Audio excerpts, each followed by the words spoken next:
नमस्कार साथियों, स्वागत है आपका हमारे YouTube चैनल में। तो आज का जो वीडियो है ओबीसी के आरक्षण को लेके है। ओबीसी में जो उप श्रेणीकरण का एक मुद्दा इसमें चर्चा में है, उसको लेके वीडियो बनाया जा रहा है। तो यहाँ पे जैसा आप लोगों को पता है कि मंडल आयोग की सिफारिश के आधार पे ओबीसी के लिए आरक्षण की व्यवस्था की गई थी। तो इसके बारे में पूरी जानकारी यहाँ पे देखेंगे। उससे पहले देख लेते हैं ओबीसी के उप श्रेणीकरण के बारे में क्या है।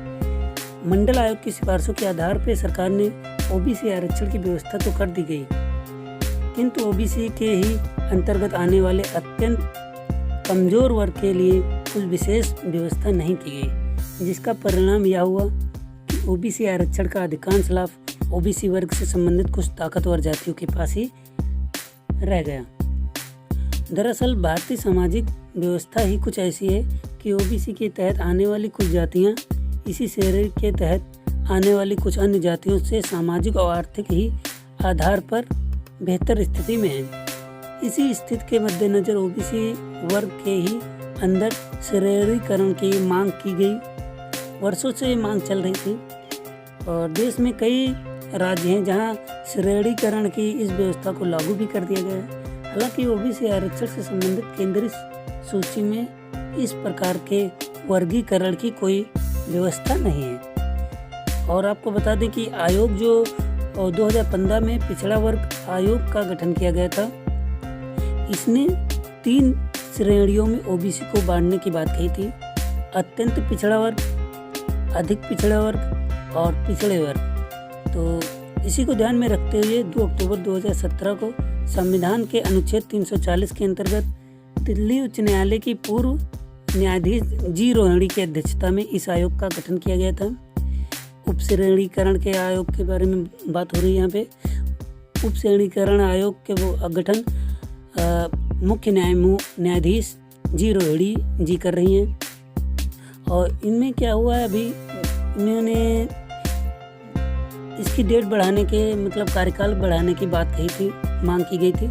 31 जुलाई तक कार्यकाल बढ़ाने की बात कही गई थी, मगर कुछ कारणों के चलते 31 जनवरी तक कार्यकाल बढ़ाया गया है, 31 जनवरी 2020 तक। और आपको बता दें, इस आयोग का गठन केंद्रीय ओबीसी सूची में मौजूद 5000 जातियों को उप वर्गीकृत करने के कार्य को पूरा करने हेतु किया गया है, ताकि सरकारी नौकरियां और शैक्षणिक संस्थानों में अवसरों के अधिक न्यायसंगत वितरण को सुनिश्चित किया जा सके। इस आयोग में ओबीसी के तहत आने वाली जातियों, उपजातियों और समुदायों की पहचान करने तथा उन्हें उप श्रेणियों में वर्गीकृत करने के लिए तंत्र और मापदंड विकसित करने का कार्य भी सौंपा गया था। और बता दें, ओबीसी के आयोग के गठन से लाभ क्या होंगे। ओबीसी की वर्तमान केंद्रीय सूची में शामिल ऐसे समुदाय जिन्हें केंद्र सरकार के पदों पर नियुक्त और केंद्र सरकार के शैक्षणिक संस्थानों में प्रवेश में आरक्षण योजना का उचित लाभ नहीं मिला है, उनको आयोग की सिफारिशों के कार्यान्वयन से लाभ मिलने का अनुमान है। ध्यातव्य है कि ऐसी जातियों और ऐसे समुदायों के पास आरक्षण व्यवस्था होने के बावजूद भी उनका उत्थान नहीं हो पाया है। और अगर बात करें, अनुच्छेद 340 भी इसी के तहत आता है। भारतीय संविधान के अनुच्छेद 340 के अनुसार भारतीय राष्ट्रपति सामाजिक और शैक्षिक, आपको ध्यान रखना, सामाजिक और शैक्षिक दृष्टि से, आर्थिक दृष्टि कहीं पे भी नहीं है, की दृष्टि से पिछड़े वर्ग की दशाओं की जांच करने के लिए तथा उनकी दशा में सुधार करने के से संबंधित सिफारिश प्रदान करने के लिए आदेश के माध्यम से आयोग की नियुक्ति कर सकते हैं। राष्ट्रपति द्वारा नियुक्त आयोग मामलों की जांच करेगा और उनके द्वारा पाए गए तथ्यों और अपनी सिफारिशों समेत अपनी एक रिपोर्ट प्रस्तुत करेगा।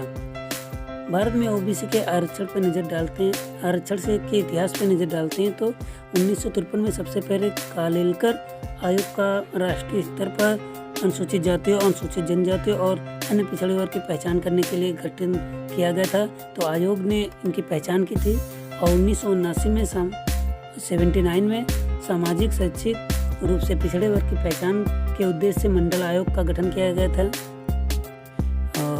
आयोग ने समूहों के पिछड़ेपन का निर्धारण करने के लिए 11, आपको ये आंकड़ा याद रखना, 11 सामाजिक, आर्थिक और शैक्षिक संकेतकों का इस्तेमाल किया।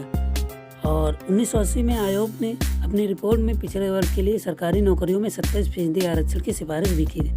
उसी के अनुसार आज 27% आरक्षण मिल रहा है। 1990 में सरकार ने मंडल आयोग की सिफारिशों को लागू कर दिया और जिसके परिणाम स्वरूप राष्ट्रीय राजनीति में व्यापक बदलाव भी आया। हालांकि कई जगह पर सरकार के निर्णयों का विरोध भी किया गया। तो जिस चीज़ का समर्थन होता है उसका विरोध भी होता है। तो आपको कुछ बातें ध्यान रखना है कि जी रोहिणी जो दिल्ली उच्च न्यायालय की मुख्य न्यायाधीश सेवानिवृत्त न्यायाधीश थी, जी रोहिणी सेवानिवृत्त न्यायाधीश हैं, उनके ही अध्यक्षता में इस आयोग का गठन किया गया। तो ये इम्पोर्टेंट है और सभी एग्जाम में पूछा जा सकता है।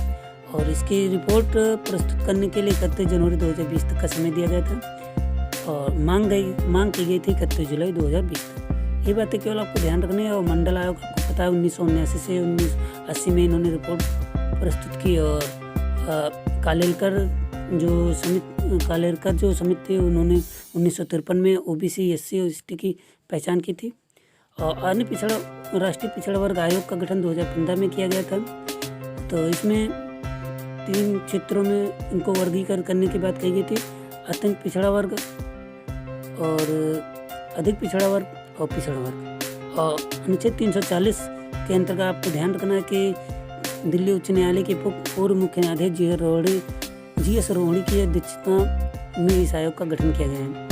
तो सामाजिक और शैक्षणिक दृष्टि पिछड़े लोगों की पहचान करने के लिए यहाँ पे बात चल रही है, ना कि आर्थिक। आपको ये बातें ध्यान रखनी है। ठीक है, तो ये वीडियो कैसा लगा जरूर बताएं। और आपको किसी अन्य टॉपिक पे वीडियो चाहिए तो हमें कमेंट अवश्य करें। धन्यवाद। और वीडियो को लाइक करना ना भूलें।